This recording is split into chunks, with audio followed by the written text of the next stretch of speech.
Partly because of her controversial drug stand, President Clinton fired his Surgeon General.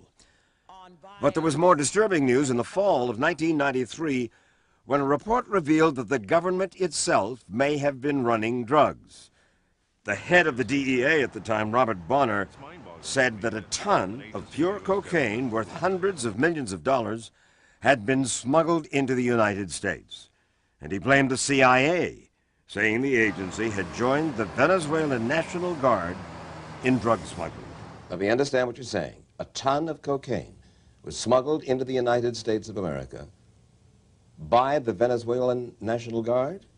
Well, in cooperation with the CIA? That's exactly what appears to have happened. Bonner said he was the only one who could have approved transportation of illegal narcotics such as cocaine, and that this shipment had entered the country without his authorization. Let me put it this way, Mike. If this has not been approved by DEA or an appropriate law enforcement authority in the United States, then it's illegal. It's called drug trafficking. It's called drug smuggling.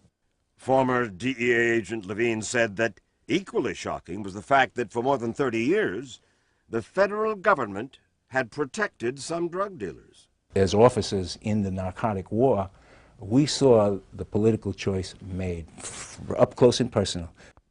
One example, Levine said, was during the Nixon administration when he was about to bust a major source of heroin. And I was stopped cold, because that source were our allies in the Vietnam War.